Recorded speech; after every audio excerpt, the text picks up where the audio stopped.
তারপর তার একটা চমৎকার চাহনি ছিল, সুতীক্ষ্ণ চাহনি, যেটিকে আমরা আই কন্টাক্ট বলি।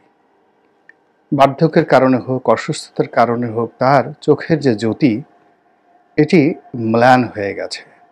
ঠিক ওভাবে তীক্ষ্ণ দৃষ্টি নিয়ে তিনি কারোর দিকে তাকাবেন, একটা সিদ্ধান্ত দেবেন, ওই পর্যায়টি তার আই কন্টাক্টে এই সময় দেখা যাচ্ছে না।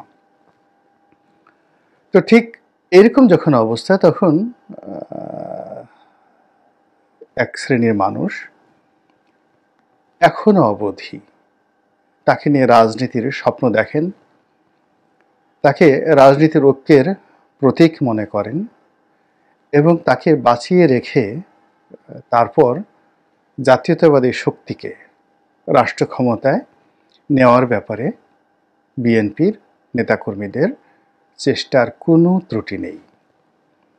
তো সে কারণে তার আধুনিক চিকিৎসা একেবারে জরুরি, ভীষণ রকম জরুরি, এবং অনেক আগেই এই চিকিৎসাটা দরকার ছিল। এবং আজকের এই অবস্থা উনি হয়তো পড়তেন না যদি আজ থেকে 4-5 বছর আগে তাকে এই চিকিৎসাগুলো দেওয়া হতো।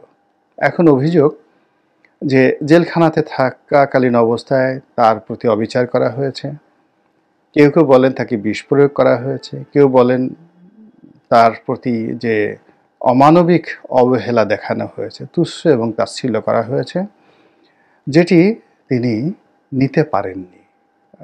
একটা সময় তিনি ভেঙে পড়েছেন। প্রথম দিকে সরকারের পক্ষ থেকেই, অর্থাৎ আওয়ামী লীগ সরকারের পক্ষ থেকে প্রস্তাব ছিল বিদেশে চলে যাওয়ার, তখন তিনি যাননি।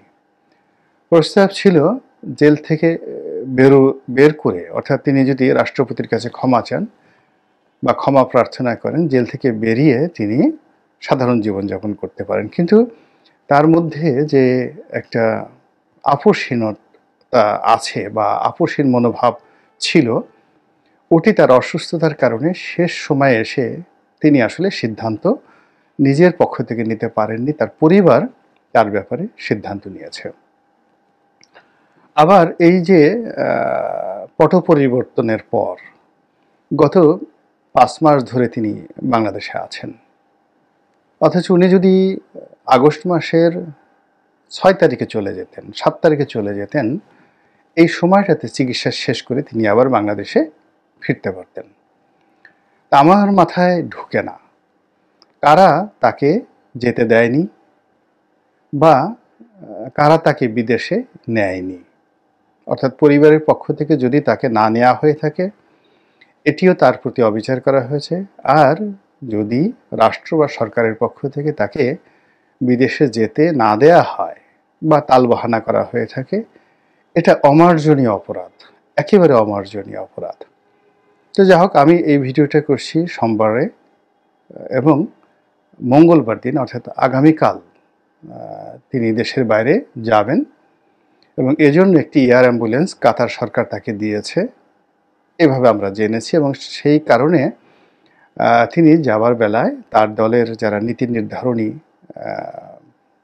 কর্তা ব্যক্তি রয়েছেন তাদের সকলের সঙ্গে তিনি বৈঠক করেছেন, কিন্তু ওগুলো আলোচনা হচ্ছে না। আলোচনা হচ্ছে যে তার সঙ্গে সেনাবাহিনী প্রধান জনাব ওয়াকারুজ্জামান তার স্ত্রীকে নিয়ে তিনি সৌজন্য সাক্ষাৎ করেছেন। তো বিএনপির পক্ষ থেকে এটাকে বলা হয়েছে কেবলই একটা সৌজন্য সাক্ষাৎ, সেনাবাহিনীর পক্ষ থেকেও ওরকমই বলা হয়েছে। কিন্তু যেহেতু এখনও রাজনীতির ময়দানে তিনি ঐক্যের প্রতীক, একটি দলের যে প্রধান অলংকারিক পদ, মানে এখানে তার জ্যেষ্ঠ পুত্র পুরো দল চালাচ্ছেন এবং ধরে নেওয়া হচ্ছে যে যদি বিএনপি ক্ষমতায় আসে তার পুত্রই হয়তো প্রধানমন্ত্রী হবেন। কিন্তু তারপরেও তাকে কেন্দ্র করে দলের মধ্যে যে আশা আছে, আকাঙ্ক্ষা আছে, এবং এখানে বেগম জিয়াপন্থী যে সকল সিনিয়র নেতৃবৃন্দ রয়েছেন তারা যে কোনো মূল্যে সরকারের এক্সিকিউটিভ প্রধান হিসেবে, দলের নির্বাহী প্রধান হিসেবে বেগম খালেদা জিয়াকেই তারা চাচ্ছেন। এবং তার জনপ্রিয়তা, তার গ্রহণযোগ্যতা এর কাছে আসলে দলের অন্য কারোরই তুলনা হতে পারে না, এনিবডি। তো যাই হোক, এখন তিনি যাচ্ছেন এবং যাওয়ার সময় যে কথাগুলো বারবার হচ্ছে যে আবার বিএনপির বিরুদ্ধে চক্রান্ত হচ্ছে, আবার এখানে -2 ফর্মুলা কাজ হচ্ছে, তারপর বেগম জিয়াকে দেশের বাইরে যদি পাঠিয়ে দেওয়া হতে পারে তাহলে খালেদা জিয়া চলে গেলেন, শেখ হাসিনা নেই, তারেক জিয়া নেই, জয় নেই। একেবারে তখন যেভাবে ঝালমুড়ি খায় ওভাবে আরাম করে ঝালমুড়ি খেতে খেতে বাংলাদেশে একটা 111-এর আদলে একটা 211 প্রতিষ্ঠিত করা যেতে পারে। তো এরকম যখন কথাবার্তা হচ্ছে ঠিক সেই সময়টিতে যখন সেনাপ্রধান ওয়াকারুজ্জামান দেখা করলেন, তখন ওয়াকারুজ্জামান সাহেবের যারা প্রতিপক্ষ তাদের বক্তব্য হলো যে তিনি এই সময়টিতে কেন দেখা করলেন, কেন 5 মাস আগে দেখা করলেন না, কিংবা কেন ডক্টর মোহাম্মদ ইউনূস তার সঙ্গে দেখা করলেন না। সরকারের সঙ্গে কি বিএনপির এরকম সম্পর্ক যাচ্ছে বা একজন বাংলাদেশের সাবেক প্রধানমন্ত্রী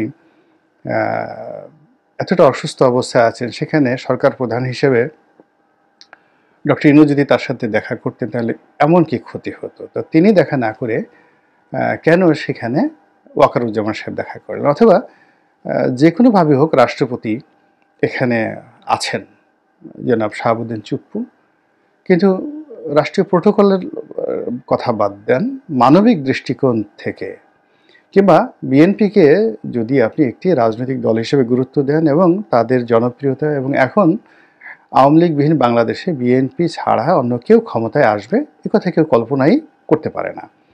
তো সেক্ষেত্রে বেগম খালেদা জিয়ার সঙ্গে রাষ্ট্রপতির চুপ্পু সাহেব যদি সৌজন্য সাক্ষাৎ করতেন, তাতে গণভবন তো নেই এখন যে বঙ্গভবন, সেটির মর্যাদা বাড়ত, কোনো অংশেই কমতো না।